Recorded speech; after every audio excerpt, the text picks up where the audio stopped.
ಚಳಿ ಎಷ್ಟಿದೆ ಅಂತ ನೋಡಿದ್ರಲ್ಲ, ಸಿಕ್ಕಾಬಟ್ಟೆ ಚಳಿ ಇದೆ.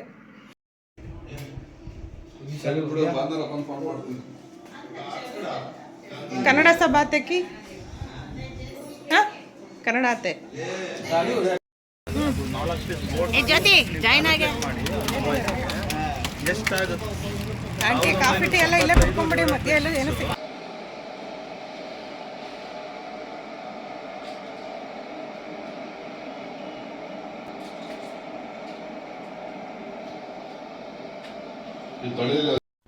Hi friends, welcome back to my channel. ಇದು ನಾವು ಕಾಶಿಗೆ ಹೋಗಿದ್ದಂಥ 2ನೇ ದಿನದ ಇದು ಲಾಗ್ ಆಗಿರುತ್ತೆ. ನಾವಲ್ಲೇ ರೂಮ್ ಕೊಟ್ಟಿದ್ರಲ್ಲ, ಆ ರೂಮಲ್ಲೇ ಸ್ಟೇ ಆಗಿ ಈಗ ಬೆಳಗ್ಗೆ ಆಯಿತು. ತುಂಬಾ ಚಳಿ ಇತ್ತು. ಅಲ್ಲೇ ಇನ್ಸ್ಟೆಂಟ್ ಕಾಫಿ ಅಥವಾ ಟೀ ನಾವು ಮಾಡ್ಕೋಬೋದಿತ್ತು. ಹಾಗೆ ನಮ್ಮ ಮನೆಯವರು ನನಗೆ ಈಗ ಕಾಫಿ ಮಾಡ್ಕೊಳ್ತಿದ್ದಾರೆ. ನಾನು ನೀರು ಬೇಡ ಅಂತ ಹೇಳಿದೆ. ಒಂದ್ಸಲ ಟ್ರೈ ಮಾಡು, ಚೆನ್ನಾಗಿರುತ್ತೆ ಅಂತ ಹೇಳಿದ್ರು. ಚೆನ್ನಾಗಿ ಮಾಡಿಕೊಟ್ಟಿದ್ರು. ಫಸ್ಟು ಒಂದು ಸಲ ಟೇಸ್ಟ್ ಮಾಡಿಕೊಡಿ ನೀವು ಅಂತ ಹೇಳಿದೆ.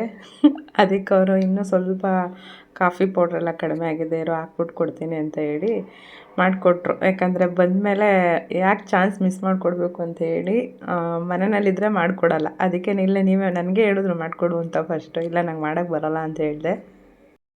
ನಮ್ಮನೆಯವ್ರಿಗೂ ಕಾಫಿ ಮಾಡೋಕ್ಕೆ ಬರುತ್ತಪ್ಪ, ಅದಕ್ಕೆ ಒಂದು ಸಲ ಟೇಸ್ಟ್ ಮಾಡೇ ಬಿಡೋಣ ಅಂತ ಮಾಡಿದೆ. 2 ಸಿಪ್ ಕುಡಿದೆ, ಚೆನ್ನಾಗಿತ್ತು.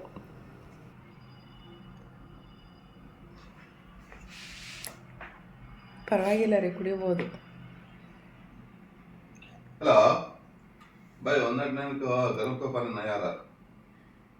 ಇಲ್ಲೂ ಅಷ್ಟೇ ಟೈಮ್ ಕೊಟ್ಟಿದ್ರು ನಮಗೆ, ಬೇಗ ರೆಡಿ ಆಗಿಬಿಟ್ಟು ಬನ್ನಿ. ಅಲ್ಲಿಂದ ಹೋಗೋದಕ್ಕೆ, ಅಯೋಧ್ಯೆಯಿಂದ ಕಾಶಿಗೆ ಹೋಗೋದಕ್ಕೆ 5ರಿಂದ 5:15 ಟೈಮ್ ಆಗುತ್ತೆ ಅಂತ ಹೇಳಿದ್ರು. ಹಾಗಾಗಿ ಬೇಗ ಫ್ರೆಶ್ ಅಪ್ ಆಗಿ ರೆಡಿ ಆಗಿಬಿಟ್ಟು ಹೋಗ್ತಾ ಇದ್ದೀವಿ. ಇಲ್ಲೇ ಎಲ್ಲ ತಿಂಡಿ ಎಲ್ಲ ಅರೇಂಜ್ಮೆಂಟ್ ಮಾಡಿದಾರಲ್ಲ, ಹಾಗಾಗಿ ಅಲ್ಲೇ ತಿಂಡಿನ ತಿಳ್ಕೊಂಡು. ನಿಜವಾಗ್ಲೂ ನಾನು ಏನು ಹೇಳೋಕ್ಕೆ ಇಷ್ಟಪಡ್ತೀನಿ ಅಂದರೆ, ನಮಗೆ ಊಟ ತಿಂಡಿದು ದೊಡ್ಡ ಸಮಸ್ಯೆ ಆಗಿಬಿಡುತ್ತೆ ಅಂತ ಅಂದ್ಕೊಂಡಿದ್ವಿ. ಬಟ್ ಭಟ್ರು ಕರ್ಕೊಂಡು ಬಂದಿದ್ರಲ್ಲ, ಹಾಗಾಗಿ ನಮಗೆ ಊಟ ತಿಂಡಿದು ಸಮಸ್ಯೆ ಅಂತ ಅನ್ನಿಸ್ಲಿಲ್ಲ. ಟೈಮಿಗೆ ವೆರೈಟಿ ಮಾಡಿಕೊಟ್ರು. ಅದು ತುಂಬ ಟೇಸ್ಟಿಯಾಗಿ, ನೀಟಾಗಿ, ತುಂಬ ಚೆನ್ನಾಗೇ ಮಾಡಿಕೊಟ್ಟಿದ್ದಾರೆ.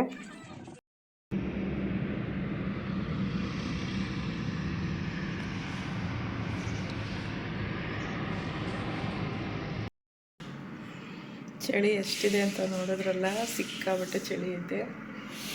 ಆಲ್ಮೋಸ್ಟ್ ನನ್ನ ಔಟ್ಫಿಟ್ ಈ ಥರ ಇದೆ.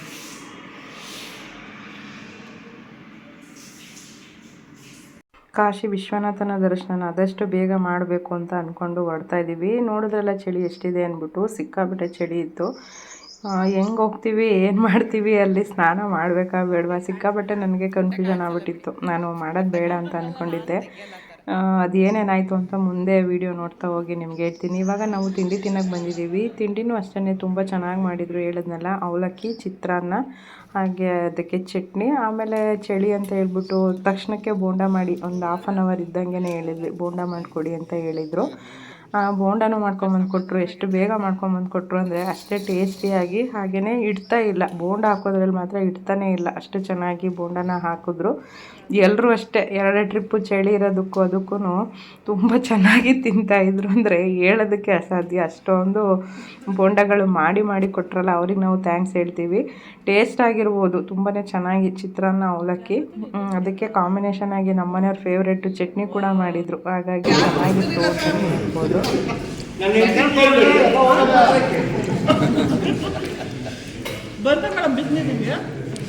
ಬರ್ಲಿಲ್ವಾ? ನಾವೇ ಪುಣ್ಯವಂತ.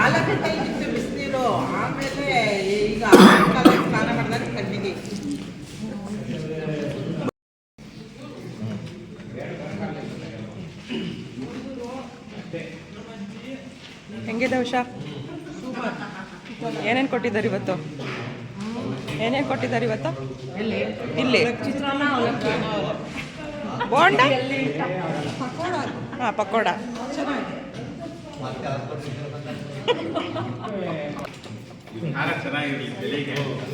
ಇಲ್ಲ, ಇನ್ನೂ ಒಂಚೂರು ಖಾರ ಹಾಕಿದ್ರು ನಡೆಯೋದು.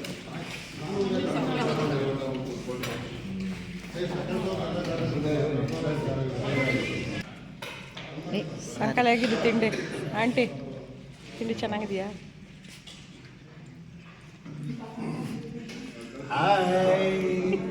ಸರ್ ತಿಂಡಿ ಚೆನ್ನಾಗಿದೆಯಾ? ಸಖತ್ತಾಗಿದೆ.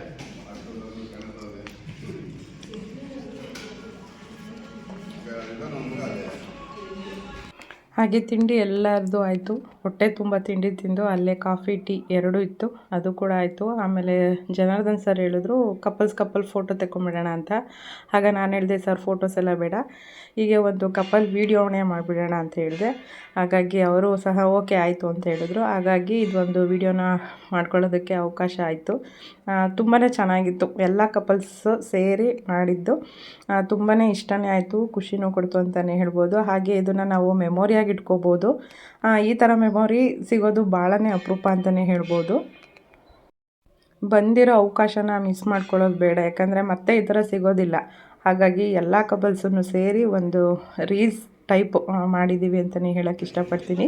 ತುಂಬ ಚೆನ್ನಾಗಿತ್ತು ಈ ಮೆಮೊರಿಯೆಲ್ಲ ನೋಡೋದಕ್ಕೆ. ಮುಂದೆ ನಾವೇನಾದರೂ ಮುಂದೆ ತಿರುಗಿ ಹಿಂದೆ ನೋಡಿದಾಗ, ಅಂದರೆ ಯೂಟ್ಯೂಬಲ್ಲೇ ಆಗಿರ್ಬೋದು, ನಾವು ಹಿಂದೆ ತಿರುಗಿ ನೋಡಿದಾಗ ಈ ಮೆಮೊರಿಯೆಲ್ಲ ನೋಡಿದಾಗ ತುಂಬಾ ಖುಷಿ ಕೊಡಬೇಕು. ಆ ಥರ ವಿಡಿಯೋನ ಮಾಡಿದ್ದಾರೆ ಎಲ್ಲರೂ ಸೇರಿಕೊಂಡು. ಇದಕ್ಕೆ ಸ್ಪೆಷಲಾಗಿ ನಾನು ಜನಾರ್ದನ್ ಸರ್ಗೆ ಥ್ಯಾಂಕ್ಸ್ ಹೇಳೋಕ್ಕೆ ಇಷ್ಟಪಡ್ತೀನಿ.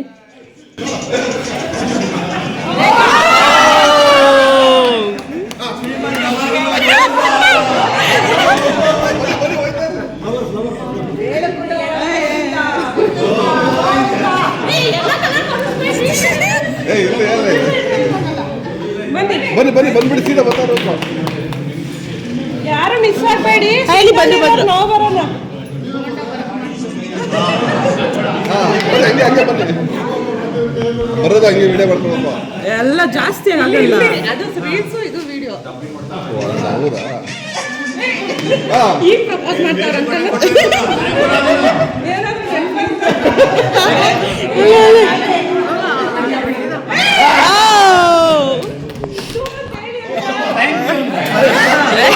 ಅಲ್ಲಿ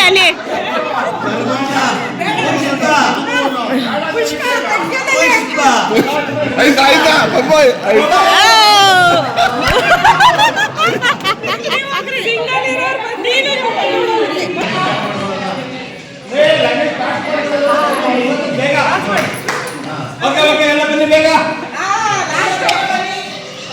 ಕೈ ವಿಶ್ ಮಾಡ್ಕೊಂಬನ್ನಿ. ಆಗಲ್ಲ ಬಿಡು, ಹಂಗೆ ಬರ್ರಮ್ಮ.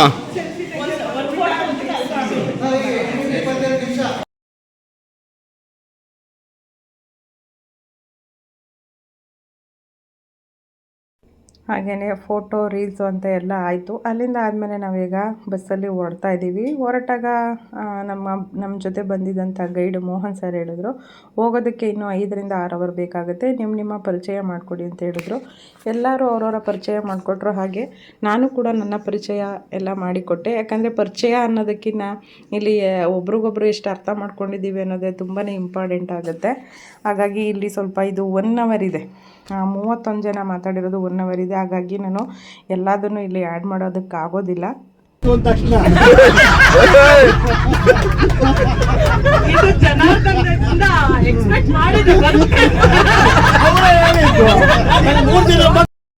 ಮಂಜುನಾಥ ಅಂತ, ನಾನು ಬಂದು ಕುದುರೆಪುರಂಗೆ ಹೋಗ್ತೀನಿ ಕೆಲಸಕ್ಕೆ.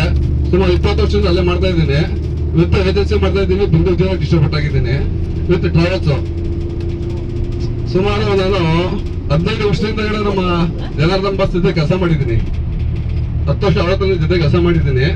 ಇವತ್ತು ಅವ್ರು ಕೊಟ್ಟಿರೋ ನನಗೆ ಇದು ಏನು ಅಂದ್ರೆ ಮಾರ್ಗದರ್ಶನ, ಅದು ನನಗೆ ಬಹಳ ಒಳ್ಳೇದಾಗಿದೆ. ಅದಕ್ಕೋಸ್ಕರ ಅವರಿಗೆ ನನ್ನ ಧನ್ಯವಾದಗಳನ್ನು ಅರ್ಪಿಸಕ್ಕೆ ಮಂಜುನಾಥ್ ಅಂತ ಕುಣಿಗಲ್ಲಿಂದ ಬಂದಿದ್ದೀನಿ. ನಮ್ಮ ಮನೆಯವರು ಡಿಸ್ಟ್ರಿಬ್ಯೂಟರ್ ಮಾಡ್ತಿದ್ದಾರೆ ಜೀರಾ ಏಜೆನ್ಸಿ. ಈ ತರ ಟ್ರಿಪ್ ಹಾಕಿರೋದಿದೆ ಮೊದಲ ಸಲ, ಫ್ಲೈಟ್ ಎಲ್ಲ ತಿರೋದು ಮೊದಲನೇ ಸಲ. ಅಮ್ಮನ ಮನೆಗಿನ ನಾನು ಜಾಸ್ತಿ ನಮ್ಮ ಮನೆಯವ್ರ ಜೊತೆ ಮದುವೆ ಆದ್ಮೇಲೆ ಜಾಸ್ತಿ ನಮ್ಮ ಮನೆಯವ್ರ ಜೊತೆ ಟ್ರಿಪ್ ಮಾಡಿದ್ದೀನಿ. ಅದಕ್ಕೆ ನಾನು ಅವ್ರಿಗೆ ಥ್ಯಾಂಕ್ಸ್ ಹೇಳಕ್ ಇಷ್ಟಪಡ್ತೀನಿ. ಮತ್ತೊಂದು ಹೇಳ್ಬೇಕು ಅಂದ್ರೆ ನಮ್ಮ ಮನೆಯವ್ರಿಗೆ ಜನಾರ್ದನ್ ಸರ್ ಬಾಸು. ಮೊನ್ನೆ ರಾಧಿಕಾ ಆಂಟಿ ಅವ್ರ ಮನೆಯಲ್ಲಿ ನನಗೆ ಜ್ಯೋತಿ ಆಂಟಿ ಒಂದೇ ಮಾತು ಹೇಳಿದ್ದು, ಮಂಜನಂತ ನಂಬಿಕಷ್ಟೇ ನನಗೆ ಇನ್ನೊಬ್ಬರ ಸಿಕ್ಕಿಲ್ಲ ಕಣಮ್ಮ ಅಂತ ಹೇಳಿದ್ರು. ಅದು ನಿಜವಾಗ್ಲೂ ನನಗೆ ಒಂದು ಹೂವು, ಎಲ್ಲರೂ ಹೇಳ್ತಾರೆ ಒಂದು ಹೂವು ಜಾಸ್ತಿ ತಗೊಂಡ್ ಬಂದಿದ್ಯಾ, ಜಾಸ್ತಿ ಕೇಳಿದ್ಯಾ ನೀನು ಅಂತ ನಮ್ಮ ಮನೆಯಲ್ಲಿ ಎಲ್ಲರೂ ಹೇಳ್ತಾರೆ, ನಮ್ಮ ಅತ್ತೆನೂ ಸಹ. ಅದು ನಿಜ. ಯಾಕಂದ್ರೆ ಅಂತ ನಂಬಿಕಸ್ಥನಾಗ್ಲಿ ನನ್ನ ಮಾಡ್ಕೊಳೋದ್ರಾಗ್ಲಿ ನಾನು ಸ್ವಲ್ಪ ಮುಂಗೋಪ ಜಾಸ್ತಿ. ಅದ್ರಲ್ಲೂ ಈಗ ಒಂದು 10% ನಾನು ಕಡಿಮೆ ಮಾಡಿದ್ದೀನಿ. ಅದೆಲ್ಲ ಅವ್ರ ಕಡೆಯಿಂದಾನೇ ಸಾಧ್ಯ ಆಗಿರೋದು. ಇಲ್ಲಿ ನಾನು ಇಬ್ಬರನ್ನ ಮಿಸ್ ಮಾಡ್ಕೊಳ್ತಾ ಇದ್ದೀನಿ, ನನ್ನ ಮಕ್ಕಳು ಮತ್ತೆ ನಮ್ಮ ಅತ್ತೆನ. ಈಗ 10 ವರ್ಷದ ಹಿಂದೆನೆ ನಾವ್ ಹೇಳಿದ್ವಿ ಹೋಗ್ ಬನ್ನಿ ಅಂತ ನಮ್ಮ ಪಕ್ಕದ ಮನೆಯವ್ರ ಜೊತೆ ಕಾಶಿ. ಇಲ್ಲ ನಾನು ಹೋಗಲ್ಲ, ಅಲ್ಲಿ ಹೋದ್ರೆ ಸತ್ತೋಗ್ಬಿಡ್ತಾರಂತೇವಿ ಅಂತ ಒಂದು ಸಿಲ್ಲಿಯಾಗಿ ಆನ್ಸರ್ ಕೊಟ್ಬಿಟ್ಟಿದ್ರು.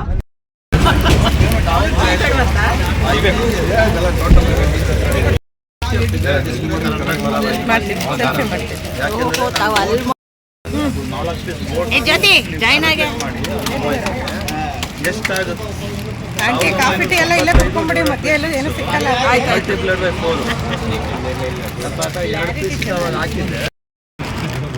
ಏನಿದು ಹಲ್ಕ ಪುಲ್ಕನ್ನ ಚಾಲ್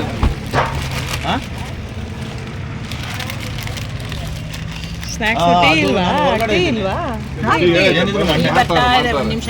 ಜೊತೆಗೆ ಕೊಟ್ಟಿರೋದಿನ್ನ ಬರ್ತಾ ಇದ್ದೀರಾ?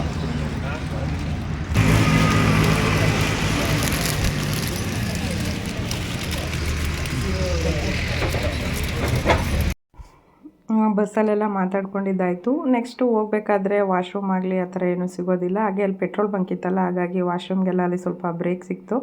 ಅದೆಲ್ಲ ಆದಮೇಲೆ ಅಲ್ಲೇ ಟೀ ಕೂಡ ಇತ್ತು. ಆ ಚಳಿ ಎಷ್ಟಿದೆ ಅಂತ ನೀವು ನೋಡ್ತಾ ಇದ್ದೀರಾ. ಪಕ್ಕದಲ್ಲಿರೋ ಗೋಡೆ ಸಹ ಕಾಣಿಸ್ತಾ ಇರಲಿಲ್ಲ, ಆ ಥರ ಹಿಮ ಸಿಕ್ಕೊಂಡ್ಬಿಟ್ಟಿತ್ತು.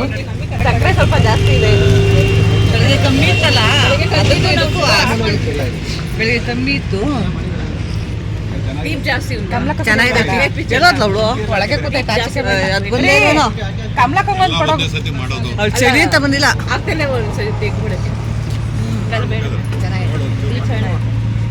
ಬೆಳಗ್ಗೆ ಸಪ್ ಎಸಿ ಜಾಸ್ತಿ ಮಾಡಿಸ್ಕೊಂಡಿದ್ದೀವಿ.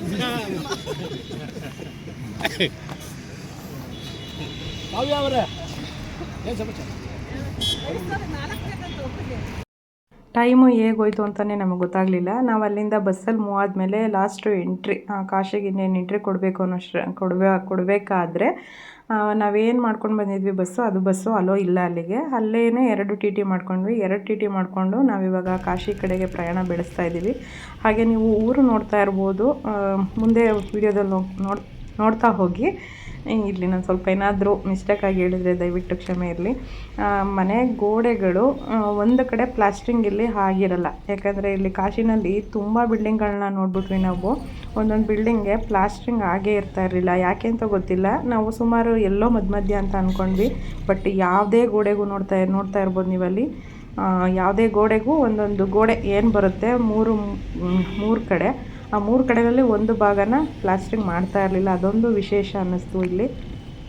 ಟೈಮ್ ಆಗಿದಂತೂ ಗೊತ್ತೇ ಆಗಲಿಲ್ಲ. ಇವಾಗ ಹೋಟೆಲ್ ಹತ್ರ ರೀಚ್ ಆಗ್ತಾ ಇದ್ದೀವಿ. ಇವರು ನಮಗೆ ಮಾಡಿಕೊಟ್ಟಿದ್ದಂಥ ಹೋಟೆಲ್ ಬಂದು ಸೆಲೆಬ್ರೇಟ್ ಅಂತ ಹೇಳಿ, ತುಂಬಾ ಚೆನ್ನಾಗಿತ್ತು ಹೋಟೆಲು. ನೋಡ್ತಾ ಇರ್ಬೋದು ನೀವು, ತುಂಬ ಚೆನ್ನಾಗಿದೆ, ಹೈ-ಫೈ ಆಗಿದೆ. ಹೋಟ್ಲು ಬಗ್ಗೆ ಮಾತಾಡೋ ಹಾಗೆ ಇಲ್ಲ. ನೀವೇನಾದರೂ ಹೋಗಬೇಕು ಅಂದರೆ ಈ ಹೋಟೆಲ್ಗೆ ಹೋಗಿ ಅಂತ ನಾನು ಸಜೆಸ್ಟ್ ಮಾಡ್ತೀನಿ.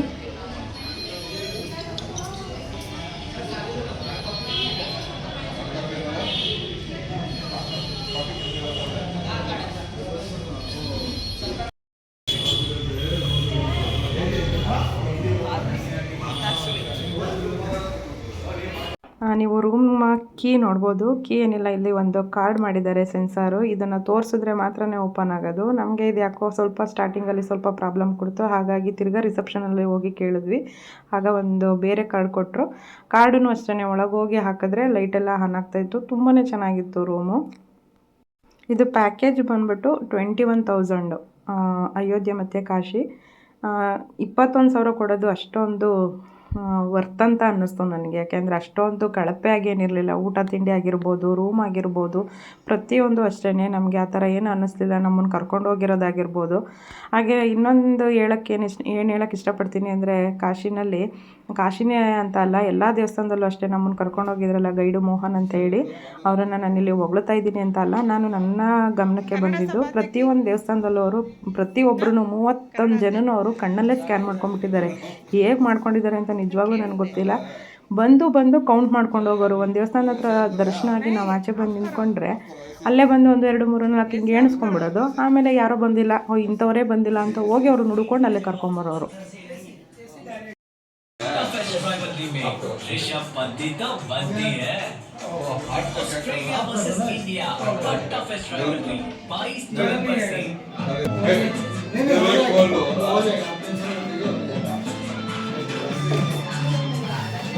ನಮಗೆ ಕಪಲ್ ರೂಮ್ ಕೊಟ್ಟಿದ್ದು ಚೆನ್ನಾಗಿತ್ತು. ಹಾಗೆಯೇ 3 ಮೆಂಬರ್ಸು 4 ಮೆಂಬರ್ಸ್ ಇದ್ರಲ್ಲ, ಶೇರಿಂಗ್ ಯಾವ ಥರ ಇದೆ ಅಂತ ಇಬ್ರಿಗಲ್ವಾ ಚಿಕ್ಕದು, ಇದು ಒಂಥರ ಚೆನ್ನಾಗಿತ್ತು.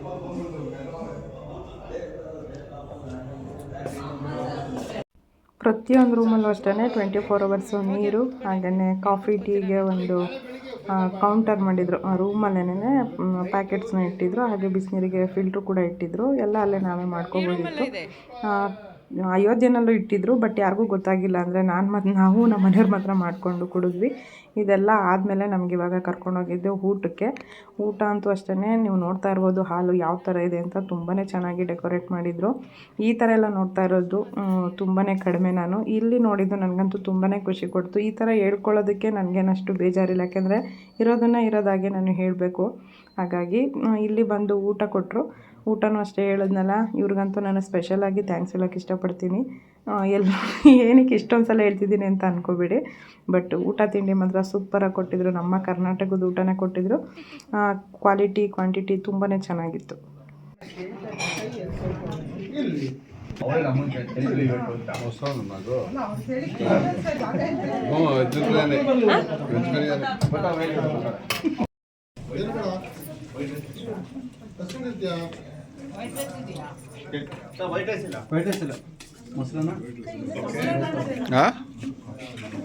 ಅದು ಮೊಸರು ಬಜ್ಜಿ ಹಾಕಿದ್ದು ಮೊಸರು ಅದು ಸ್ಟಾರ್ಟ್ ಮಾಡೋಣ.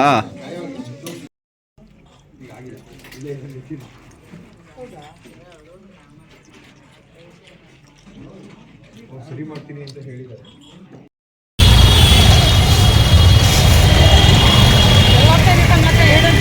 ಸ್ನಾನ ಮಾಡಕ್ ಹೋಗ್ತಾ ಇದ್ದೀವಿ ಗಂಗಾ ನದಿಗೆ.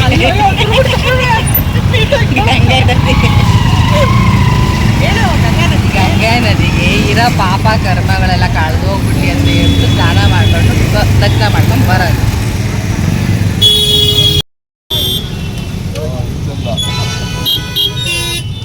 ಅಕ್ಕ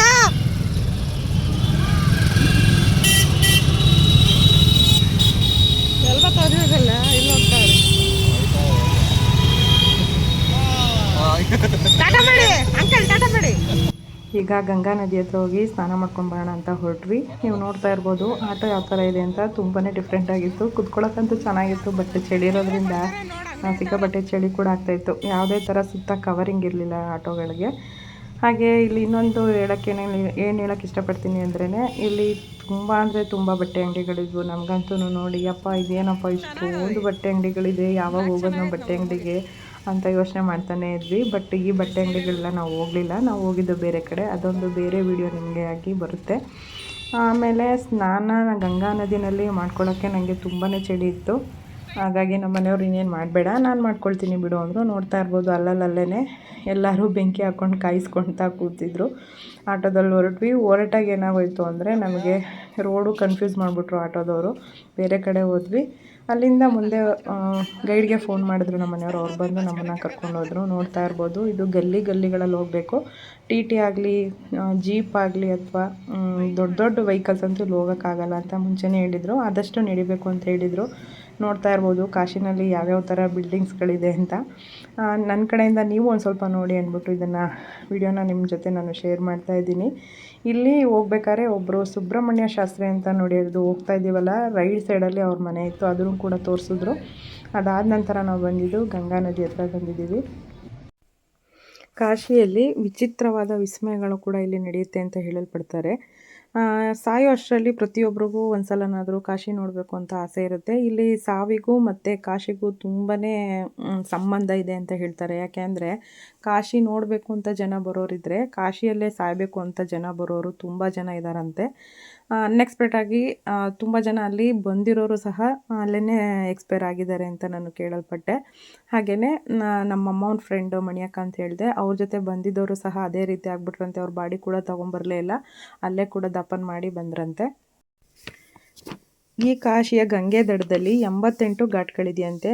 ಈ ಒಂದೊಂದು ಘಾಟ್ಗೂ ಒಂದೊಂದು ಹೆಸರಿದೆಯಂತೆ. ಈ 88 ಘಾಟ್ಗಳಿಗೆ 18ನೇ ಶತಮಾನದ ಉಲ್ಲೇಖನ ಮಾಡಿದರಂತೆ. ಈ 88 ಘಾಟ್ಗಳಲ್ಲಿ ಕೇವಲ 2 ಘಾಟ್ಗಳಲ್ಲಿ ಮಾತ್ರ ಹೆಣಗಳನ್ನು ಸುಡೋದಕ್ಕೆ ಬಳಸ್ಕೊಳ್ತಾ ಇದ್ದಾರಂತೆ. ಒಂದು ಸತ್ಯ ಹರಿಶ್ಚಂದ್ರ, ಒಂದು ಮಣಿಕರ್ಣಿಕಾ ಘಾಟ್ ಅಂತ ಹೇಳ್ಬೋದು. ನಿಮಗೆ ಗೊತ್ತಿರ್ಬೋದು, ಸತ್ಯ ಹರಿಶ್ಚಂದ್ರ ಕೂಡ ಇಲ್ಲಿ ಕಾವಲುಗಾರ ಆಗಿ ಕೆಲಸ ಮಾಡ್ತಿದ್ರು ಅಂತ ತುಂಬಾ ಪುರಾತನದಲ್ಲಿ, ಹಾಗೆ ನಾವು ಟಿ ವಿಗಳಲ್ಲೆಲ್ಲ ನೋಡಿರ್ತೀವಿ. ಇಲ್ಲಿ ಮಣಿಕರ್ಣಿಕಾ ಘಾಟಲ್ಲಿ 24 ಅವರ್ಸು ಕೂಡ ಹೆಣಗಳು ಯಾವಾಗಲೂ ಉರಿತಾ ಇರುತ್ತಂತೆ. ಈ ಹೆಣ ಉರಿದಿದ್ದು ಬೂದಿ ಏನಿರುತ್ತೆ ಆ ಬೂದಿ ತೊಗೊಂಡೋಗಿ ಕಾಶಿ ವಿಶ್ವನಾಥಂಗೆ ಅಭಿಷೇಕ ಕೂಡ ಮಾಡ್ತಾರಂತೆ. ಸತ್ಯ ಹರಿಶ್ಚಂದ್ರ ಘಾಟ್ಗಿನ್ನ ಮಣಿಕರ್ಣಿಕಾ ಘಾಟಲ್ಲಿ ತುಂಬ ಹೆಣಗಳು, ದಿನಕ್ಕೆ 100 ಹೆಣಗಳನ್ನ ಸುಡ್ತಾರಂತೆ. ನಾವು ಒಂದು ಸಾವಿಗೆ ಹೋಗಿ ಬಂದರೆ ಗೋಮೂತ್ರ ಹಾಕ್ಕೊಳ್ಳೋದು ಅಥವಾ ಸ್ನಾನ ಮಾಡ್ಕೊಂಡು ಒಳಗೆ ಬರೋದು ಆ ಥರ ಎಲ್ಲ ಮಾಡ್ತೀವಿ. ಬಟ್ ಇಲ್ಲಿ ಹೆಣ ಸುಡೋರೆಲ್ಲ ಅವ್ರಿಗೆ ಅದೇ ಕೆಲಸ ಆಗಿರುತ್ತೆ. ಬಟ್ ಅವ್ರು ಹೇಗಿರ್ತಾರೆ ಅಂದರೆ, ನಿಜವಾಗ್ಲೂ ನಾವು ಬೋಟಿಂಗಲ್ಲಿ ತೋರಿಸ್ತೀನಿ ನಿಮಗೆ, ಅಲ್ಲಿ ಹೆಣ ಸುಡ್ತಾಯಿದ್ರು.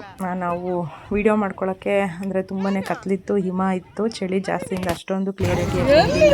ಹಾಗಾಗಿ ಎಕ್ಸ್ಪ್ಲೈನ್ ಮಾಡ್ತಾಯಿದ್ದೀನಿ. 24 ಗಂಟೆ ಹೆಣ ಸುಡ್ತಾನೆ ಇರ್ತಾರಂತೆ. ಅವರು ಸ್ನಾನ ಮಾಡೋದಿಲ್ಲ, ಏನೂ ಇಲ್ಲ.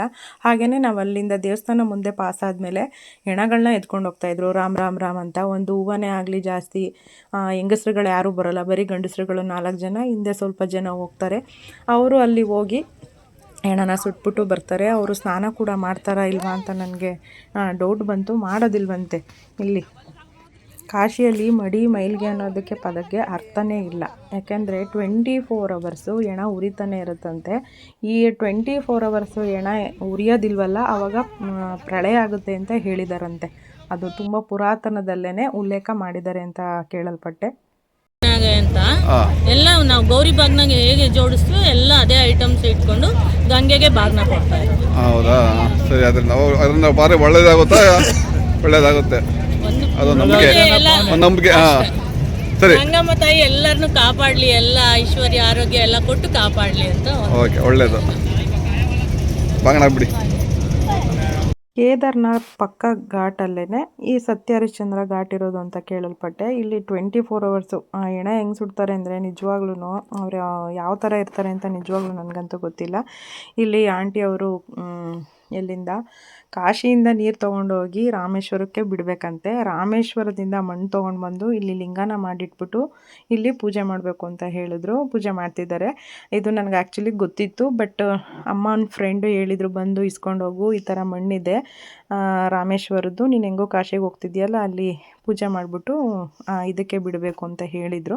ಬಟ್ ಅದು ಆಗಲಿಲ್ಲ. ಇವ್ರ ಕಡೆಯಿಂದ ಅದು ನನಗೆ ಸಾಧ್ಯ ಆಯಿತು. ನಾನು ಕೂಡ ಕೈ ಜೋಡಿಸಿ ಅವ್ರ ಜೊತೆ ನನಗೂ ಇದೊಂದು ಪುಣ್ಯದ ಕೆಲಸನ ಅಂತ ಹೇಳಿ ಇದೊಂದು ನನಗೆ ಅವಕಾಶ ಮಾಡಿಕೊಟ್ಟಿದ್ದು. ಅದು ರಾಮೇಶ್ವರದ ಮರಳು, ಅದನ್ನ ಮಾಡು. Thank you. ಆಂಟಿ ಅಂತ ನೋಡು, ಮರಳು ರಾಮೇಶ್ವರದ್ದು. ಅಲ್ಲಿ ಇಸ್ಕೊ, ಕುಂಕುಮ ಆಯ್ತಲ್ಲ.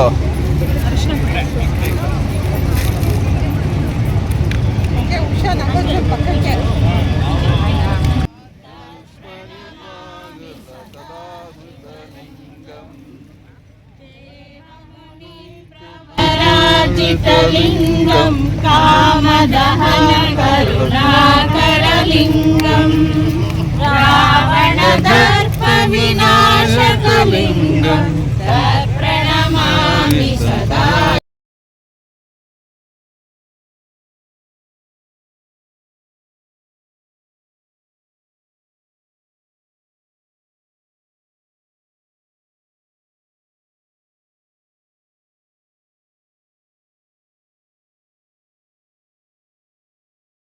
ಮಣಿಕರ್ಣಿಕಾ ಘಾಟ್ ಅಂತ ಹೆಸರು ಬರೋದಕ್ಕೆ ಮಹತ್ವವಾದ ಕಾರಣ ಇದೆ ಅಂತ ಹೇಳ್ತಾರೆ. ಸತೀದೇವಿ ತನ್ನ ತಂದೆಯಾದ ದಕ್ಷ ಮಹಾರಾಜನ ಯಜ್ಞಕ್ಕೆ ಹೋದಾಗ ಅಲ್ಲಿ ಶಿವನಿಗೆ ಅವಮಾನವಾದಾಗ ಆ ಅವಮಾನ ಆಗೋಯ್ತಲ್ಲ ಅಂದ್ಬಿಟ್ಟು ಅದೇ ಯಜ್ಞಕುಂಡಕ್ಕೆ ಬಿದ್ದು ಸತ್ತೋಗ್ಬಿಡ್ತಾಳಂತೆ.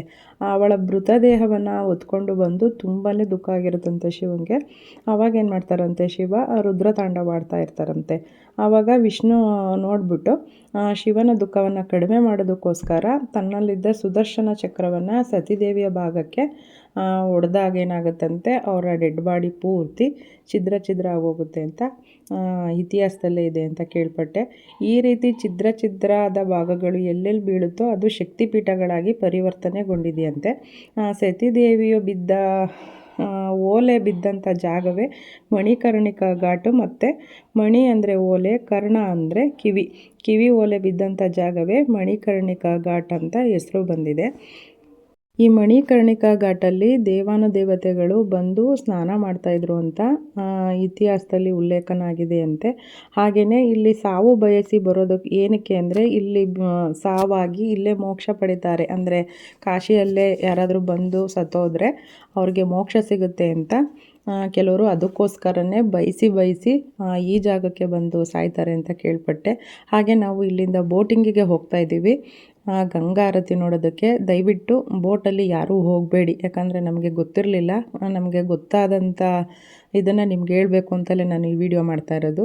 ಬೋಟಲ್ಲಿ ಹೋದರೆ ಗಂಗಾ ಆರತಿ ನಿಜವಾಗ್ಲೂ ಕಾಣಿಸೋದಿಲ್ಲ ನೀಟಾಗಿ. ನಾವೇನು ನಡ್ಕೊಂಡು ಬಂದ್ವಿ ಅಲ್ಲಿಂದ ಸ್ವಲ್ಪ ಮುಂದೆ ಹೋದರೆ ತುಂಬ ದೊಡ್ಡ ಸ್ಪೇಸ್ ಇದೆಯಂತೆ, ಜಾಗ ಇದೆ. ಅಂದರೆ ಬೋಟಲ್ಲಿ ನೋಡಿದ್ದು ನಾವು. ಅಲ್ಲಿ ಹೋದರೆ ನಿಮಗೆ ನೀಟಾಗಿ ಗಂಗಾ ಆರತಿ ತುಂಬಾ ವಂಡರ್ಫುಲ್ಲಾಗಿ ಕಾಣುತ್ತೆ.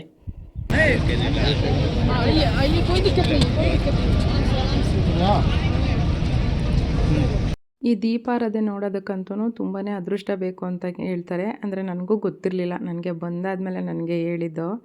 ನಾನು ವೀಡಿಯೋ ಮಾಡೋದಕ್ಕೆ ನನಗೆ ಬೆಳಕಿರಬೇಕಾಗಿತ್ತು, ಬೆಳಕಿನ ಟೈಮಲ್ಲಿ ನಾವು ಬರಬೇಕಾಗಿತ್ತು ಅಂತಲೇ ತುಂಬಾ ಫೀಲ್ ಮಾಡಿಕೊಂಡೆ. ಆವಾಗ ನಮ್ಮ ನೈಬರು ಗೀತಾ ಆಂಟಿ ಅಂತ ಇದ್ದಾರೆ, ಅವ್ರು ನನಗೆ ಹೇಳಿದ್ದು, ಇಲ್ಲ ನೀವು ಹೋಗಿದ್ದು ಒಳ್ಳೆಯದು, ನಿಮಗೆ ದೀಪಾರಾಧನೆ ಸಿಕ್ಕಿದೆಯಲ್ಲ ಅದು ಯಾರಿಗೂ ಅಷ್ಟು ಸುಲಭವಾಗಿ ಸಿಗಲ್ಲ, ತುಂಬ ಚೆನ್ನಾಗಾಯ್ತಾ ದರ್ಶನ ಅಂತ ಕೇಳಿದಾಗ ಆಂಟಿ ಹೀಗೆ ಅಂತ ಹೇಳಿದಾಗ ಅವ್ರು ಹೇಳಿದ್ರು ತುಂಬಾ ಒಳ್ಳೆಯದು ದೀಪಾರಾಧನೆ ನಿಮಗೆ ಸಿಕ್ಕಿರೋದು ಅಂತ ಹೇಳಿದ್ರು. ಹಾಗಾಗಿ ಇಲ್ಲಿ ಬೋಟಲ್ಲಿ ಹೋಗಬೇಡಿ, ಯಾರೇ ಹೋದ್ರೂ ದಯವಿಟ್ಟು ನೀವು ನಡ್ಕೊಂಡೋಗಿ, ಅಲ್ಲಿ ಮುಂದೆ ತುಂಬಾ ದೊಡ್ಡದಾಗಿ ಜಾಗ ಇದೆ ಹೇಳಿದ್ನಲ್ಲ, ಅಲ್ಲೋಗಿ ನೀವು ದೀಪಾರಾಧನೆ ನೋಡಿದ್ರೆ ತುಂಬಾ ಚೆನ್ನಾಗಿರುತ್ತೆ. ಇಲ್ಲಿ ಒಂದು 2 ಲಕ್ಷ ಜನ ಇದ್ದರು ಅನಿಸುತ್ತೆ, ಬಟ್ ಕಾಣಲ್ಲ, ಯಾಕಂದರೆ ಬೋಟಲ್ಲಿ ಇರ್ತಾರೆ ಎಲ್ಲರೂ.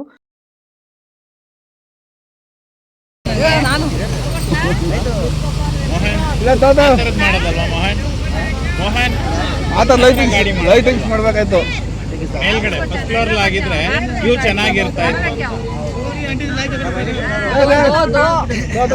ನಮಗೆ ಮಾಮೂಲಿ ಬೋಟ್ನ ಮಾಡಿಕೊಟ್ಟಿದ್ರು, ಅದಕ್ಕೆ ನಾ ಇಲ್ಲಿ ಲೈಟಿಂಗ್ಸಿಂದು ಬೋಟ್ ಇದೆಯಲ್ಲ ಅಲ್ಲೆಲ್ಲ ಓಡಾಡ್ತಿದ್ದೆ ನೋಡಿ, ಆ ಥರದ್ದು ಮಾಡಬೇಕಿತ್ತು ಅಂತ ಅನ್ನಿಸ್ತು. ಇವರು ನಮಗೆ ಗೈಡ್ ಮಾಡಿರೋದ್ರಿಂದ ನಾವು ಅವ್ರ ಜೊತೆಲೇ ಹೋಗ್ಬೇಕಾಗಿ ಬಂತು. ದಯವಿಟ್ಟು ಯಾರಾದರೂ ಹೋದಾಗ ನಿಜವಾಗ್ಲೂ ನೀವು ದೀಪಾರಾಧನೆ ನೋಡಬೇಕು ಅಂದರೆ ದಯವಿಟ್ಟು ಬೋಟಲ್ಲಿ ಹೋಗಬೇಡಿ. ದೀಪಾರಾಧನೆ ಎಲ್ಲ ನೋಡಿಕೊಂಡು ಆಮೇಲೆ ನೀವು ಬೋಟಲ್ಲಿ ಹೋಗಿ ಅಂತಲೇ ನಾನು ಹೇಳೋಕ್ಕೆ ಇಷ್ಟಪಡ್ತೀನಿ. ಈ ಘಾಟ್ ಯಾವುದು? ಇದಾ ಸುತ್ತಲೂ ಹೋಗುತ್ತೆ. ಶಿವಾಲಯ ಘಾಟು, ಹನುಮಾನ್ ಘಾಟು, ಶಿವಾಲಿ ಘಾಟು, ಅಸ್ತಿ ಘಾಟು, ಕೇದಾರ್ ಘಾಟು, ಈ ಥರ ಪಕ್ಕನೇ ಹೋಗ್ತಾ ಇರುತ್ತೆ. ಕೇದಾರ್ ಘಾಟ್ ಸಾಕ್ಸ್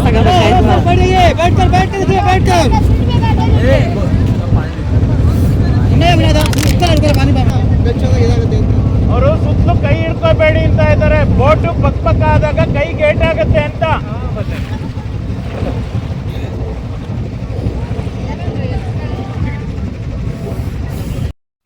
ಬೋಟ್ ಓಡಿಸೋರು ಹೇಳ್ತಾನೆ ಇದ್ದರು, ದಯವಿಟ್ಟು ಕೈಗಳೆಲ್ಲ ಆಚೆ ಇಡಬೇಡಿ ಅಂತ. ಯಾಕೆಂದರೆ ಅವ್ರಿಗಾಗಲೇ ತುಂಬಾ ಎಕ್ಸ್ಪೀರಿಯೆನ್ಸ್ ಆಗಿಬಿಟ್ಟಿದೆ.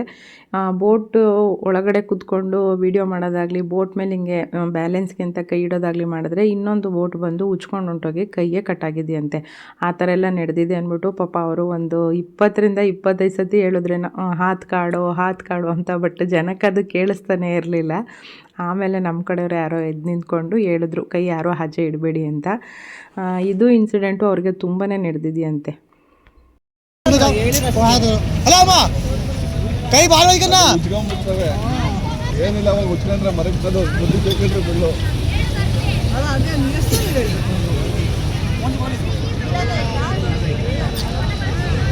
ಇಲ್ಲಿಗೆ ಇಳಿಸ್ತಾರ ನಮ್ಮನ್ನ? ಇದನ್ನೆಲ್ಲ ನೋಡೋದು ಅಲ್ಲಿ ಬಿಡ್ತಾರ. ದೇವ್ರನ್ನೆಲ್ಲ ತೋರ್ಸಲ್ವಾ? ಗಂಗಾರ್ತಿಗೆ ಒಳಗಡೆ ದೇವಸ್ಥಾನ ಹೋಗಿ ದರ್ಶನ ಮಾಡಕ್ಕಾಗಲ್ವಾ? ಗಂಗಾರ್ತಿ ಮಾಡೋದು ಹಾ ಹಾ ಹಾ. ಒಳಗಡೆ ಮಾಡ್ತಾರ ಗಂಗಾರ್ತಿ. ಅದಕ್ಕೆ ಅವ್ರು ಹೇಳಿದ್ದು ಬಾಟ್ಲುಗಳು ವಾಟ್ರದು ಎಲ್ಲ ವಿಡಿಯೋ ಪಾಸ್ ಮಾಡಿ ಈ ಕಡೆ.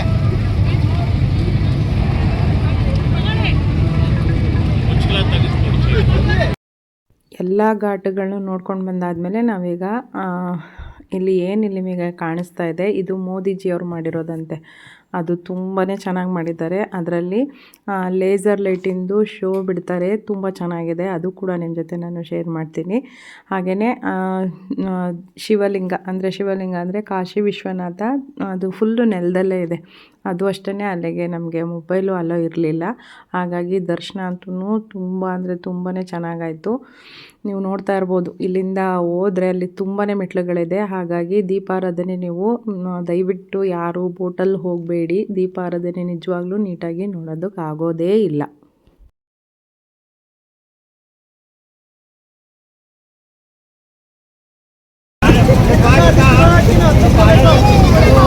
ಎಷ್ಟು ಜನ ಹೊರಗಡೆ ಬರೋ